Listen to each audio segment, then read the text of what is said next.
Halo, Assalamualaikum warahmatullahi wabarakatuh teman-teman. Selamat datang di video pembelajaran kelompok 6 mata kuliah Psikologi Pendidikan dan Bimbingan. Di video kali ini, kami akan membahas tentang konsep dan ciri belajar berdasarkan teori belajar. Oh ya, sebelum dilanjutkan, saya akan memperkenalkan anggota dari kelompok 6 yang beranggotakan Aziza Nurlaili, Atifah Fauzia, Dia Amelia. Oke, kita langsung saja ke pembahasannya. Pengertian belajar. Secara umum, belajar merupakan suatu proses perubahan tingkah laku sebagai akibat interaksi individu dengan lingkungannya dalam memenuhi kebutuhan hidupnya. Menurut James O. Whittaker, merumuskan belajar sebagai proses di mana tingkah laku ditimbulkan atau diubah melalui pelatihan atau pengalaman. Menurut Cronbach, learning is shown by change in behavior as a result of experience. Menurut Howard L. Kincaid, learning is the process by which behavior in the broader sense is originated or changed through practice or training. Menurut Der Stramelto, belajar merupakan suatu proses usaha yang dilakukan individu untuk memperoleh suatu perubahan tingkah laku yang baru secara holistik sebagai hasil pengalaman individu itu sendiri dalam interaksi dengan lingkungannya. Berdasarkan pengertian dari ahli pakar-pakar tersebut, bisa didapat bahwa belajar merupakan kegiatan yang melibatkan dua unsur, yaitu jiwa dan raga. Kemudian belajar adalah serangkaian aktivitas jiwa raga untuk memperoleh suatu perubahan tingkah laku sebagai hasil dari pengalaman individu dalam interaksi dengan lingkungannya yang menyangkut kognitif, afektif, dan psikomotor. Ciri-ciri belajar. Menurut Evelyn Siregar serta Hartini, belajar ditandai dengan adanya perubahan tingkah laku atau changes. Kemudian, perubahan bersikap relatif tetap. Perubahan tingkah laku tidak bisa langsung dapat diamati pada saat proses belajar sedang terjadi. Perubahan sikap tersebut bersifat potensial. Perubahan tingkah tersebut didapat dari hasil latihan atau pengalaman. Kelima, pengalaman atau latihan itu bisa memberi penguatan. Menurut Baharudin serta Esa Nurwahyuni, ada 3 ciri, yaitu adanya kemampuan baru atau perubahan. Perubahan tingkah laku tersebut bersifat pengetahuan atau kognitif, keterampilan atau psikomotor, juga nilai dan perilaku atau afektif. Kedua, perubahan tersebut tidak berlangsung secara singkat saja, melainkan menetap atau dapat disimpan. Ketiga, perubahan itu tidak terjadi secara spontan, melainkan harus dengan usaha. Perubahan terjadi sebagai dampak dari interaksi dengan lingkungan. Perubahan bukan semata-mata disebabkan oleh perkembangan fisik atau kedewasaan, juga bukan karena kelelahan penyakit atau efek dari obat-obatan. Kemudian ada ciri-ciri belajar menurut Morgan, yaitu belajar adalah perubahan tingkah laku. Perubahan terjadi karena latihan dan pengalaman, bukan sebab pertumbuhan. Perubahan tersebut harus bersifat tetap serta permanen, ada untuk waktu yang relatif lama. Menurut Aunur Rahman, ciri-ciri belajar yaitu belajar menunjukkan suatu kegiatan pada diri seseorang yang disadari atau disengaja. Kedua, belajar adalah interaksi individu dengan lingkungannya. Ketiga, hasil belajar diidentifikasi dengan adanya perubahan tingkah laku. Yang selanjutnya adalah macam-macam teori belajar. Teori behavioristik adalah sebuah teori yang dicetuskan oleh Gage dan Weiliner tentang perubahan tingkah laku sebagai hasil dari pengalaman. Tokoh-tokoh aliran behavioristik diantaranya adalah Thorndike, Weston, Kralhul, Edwin Gunther, dan Skinner. Aliran ini memandang bahwa perilaku manusia adalah hasil pembentukan melalui kondisi lingkungan. Teori ini menekankan tentang perubahan tingkah laku yang terjadi karena pengalaman belajar. Menurut teori behavioristik, seseorang akan dianggap telah belajar ketika sudah menunjukkan perubahan perilaku setelah mengalami proses pembelajaran. Jadi, belajar dapat diartikan sebagai stimulus dan respon. Faktor lain yang dianggap penting oleh aliran behavioristik adalah faktor penguatan atau reinforcement. Bila penguatan ditambahkan positif reinforcement, maka respon akan semakin kuat. Begitu pula bila respon dikurangi atau dihilangkan negatif reinforcement, maka respon juga semakin kuat.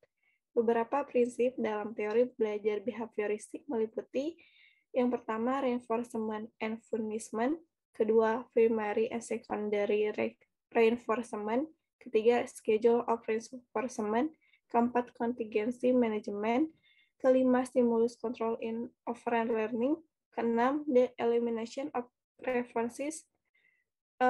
Kemudian beberapa hal yang perlu diperhatikan saat menerapkan teori behavioristik dalam proses belajar mengajar, yaitu yang pertama, guru harus selalu mengobservasi dan memperhatikan siswa. Kedua, lingkungan belajar juga harus diperhatikan. Ketiga, teori behavioristik sangat mengutamakan pembentukan tingkah laku dengan cara latihan dan pengulangan. Keempat, proses belajar mengajar di kelas harus dengan stimulus dan respon.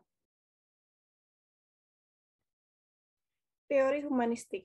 Maslow dan Carl Erlanger adalah tokoh humanisme.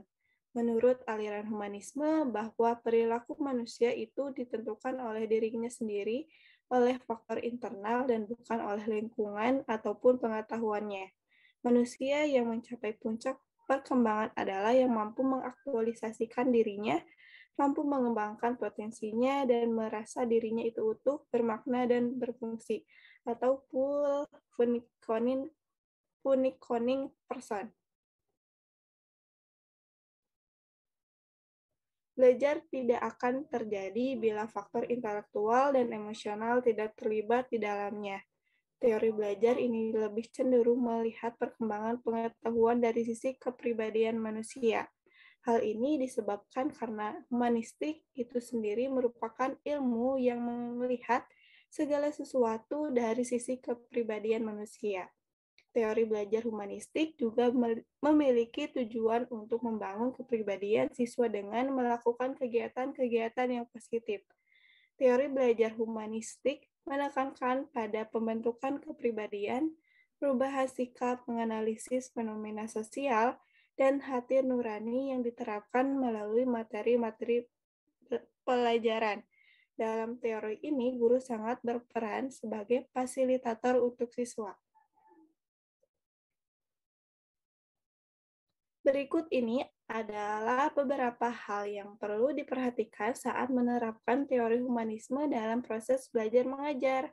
Yang pertama, guru harus berusaha untuk menyusun dan mempersiapkan materi-materi pembelajaran. Kedua, guru harus berusaha tenang ketika mendengar ungkapan-ungkapan dari siswa.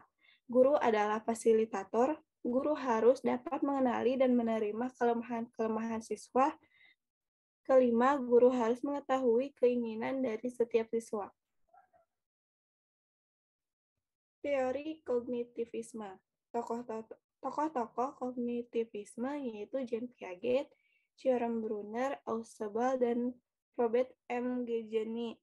Teori kognitif membahas tentang manusia membangun kemampuan kognitifnya dengan motivasi yang dilakukan oleh dirinya sendiri terhadap lingkungannya. Jika merujuk pada teori belajar kognitif, belajar dapat diartikan sebagai sebuah proses perubahan persepsi dan pemahaman. Teori kognitif mempercayai bahwa perilaku seseorang dapat ditentukan oleh persepsi dan pemahamannya dalam melihat situasi yang berhubungan dengan tujuan proses belajar. Psikologi kognitif yang dipengaruhi oleh Kurt Lewin dan John Dewey dan Kohler mempunyai pandangan bahwa proses belajar pada manusia melibatkan proses pengenalan yang bersifat kognitif. Jean Piaget membagi tahap-tahap perkembangan kognisi dari usia anak dan remaja menjadi 4 tahap, yaitu tahap sensori motorik 0-2 tahun, tahap operasi awal 2-6 tahun, tahap operasi konkret 7-11 tahun, tahap operasi formal 12 tahun ke atas. Menurut Brunner, perkembangan intelektual dapat dijelaskan ke dalam 3 sistem atau tahapan, yaitu tahap enaktif, tahap ikonik, tahap simbol. Guru mempunyai peranan penting dalam aktivitas belajar mengajar, yaitu guru harus lebih aktif dalam kegiatan belajar mengajar, memilih materi belajar, dan menciptakan situasi belajar, sehingga anak terlibat secara aktif. Hal yang perlu diperhatikan saat menerapkan teori kognitif dalam proses belajar mengajar adalah sebagai berikut. Materi pembelajaran harus disusun dengan pola atau logika sederhana dan kompleks. Guru harus memberikan pengarahan sesuai dengan usia siswa karena mereka bukanlah orang dewasa yang sudah mengerti dan mudah dalam berpikir. Proses belajar mengajar harus bermakna. Guru harus mengamati perbedaan yang ada pada setiap siswa supaya siswa dapat berhasil mencapai tujuan pembelajaran. Perbedaan teori behavioristik, teori humanistik, dan teori kognitif. Teori humanistik. Pada teori humanistik menekankan pada keunikan sikap individu, karena individu adalah orang yang bebas menentukan apa yang dipelajarinya, serta belajar dipandang sebagai pemerolehan informasi atau pengalaman dan menemukan maknanya secara personal atau pribadi. Oleh karena itu, hasil belajar dari tiap individu tidak akan sama, tergantung pada proses belajar yang mereka lewati. Teori behavioristik lebih menekankan pada stimulus dan respon dalam pembentukan perilaku. Tiap perilaku dari individu dapat dipelajari. Tingkah laku lama atau kebiasaan lama dapat diganti dengan tingkah laku baru dengan latihan yang terus-menerus dan konsisten. Pada teori ini lebih menekankan pada perubahan perilaku yang bisa diamati. Kemudian teori kognitif. Pada teori ini lebih menekankan pada perubahan atau proses-proses mental dan perilaku tidak kasat mata. Teori belajar adalah seperangkat cara yang mendeskripsikan bagaimana proses manusia belajar, sehingga membantu kita semua memahami proses inherent dan kompleks dari belajar. Ada 3 teori belajar, yaitu behaviorisme, kognitivisme, dan humanisme. Pada dasarnya, teori kedua adalah perbaikan dan perluasan dari teori pertama dan seterusnya, sehingga ada varian, gagasan utama, ataupun tokoh yang tidak dapat dimasukkan dengan jelas termasuk yang mana, atau bahkan menjadi teori tersendiri.